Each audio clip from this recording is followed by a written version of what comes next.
আমরা গতকাল যখন এই টেক্সটটুকু পড়ি, পেপার কাটিংটা, তখন আমরা যে দেখেছি কয়েকটা ভার্ব এখানে আছে, হেল্ড, এক্সচেঞ্জ, রিভিউড, এগুলোকে মেন ভার্ব হিসেবে ইউজ হয়েছে।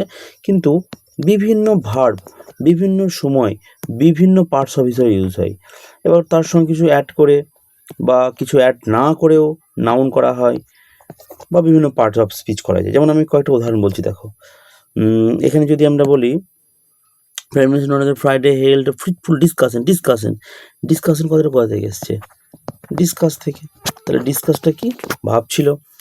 আবার টু লিডার্সটা তো নাউন, কোথা থেকে এসছে? লিড থেকে। লিড মানে পরিচালনা করা, সেখানে লিডার এসছে। আবার ধরো ইভলভিং, সিচুয়েশনটা কেমন ইভলভিং, এবার অ্যাডজেক্টিভ এসেছে কোথায় থেকে? ভাব থেকে। সিচুয়েশন ইজ করা with focus on regional security and global supply chain. সাপ্লাইটা অ্যাকচুয়ালি ভার্ব, কিন্তু এখানে নাউন হিসাবে বা অ্যাডজেক্টিভ হিসাবে ব্যবহার করা হয়েছে। আচ্ছা, এখান থেকে আর একটা ভার্ব খোঁজো যেটা ভাব থেকে নাউন করা হয়েছে। ওকে, ভাব থেকে নাউন, ভাব থেকে নাউন, দিয়ে আমার কমেন্টে জানাও। ওকে।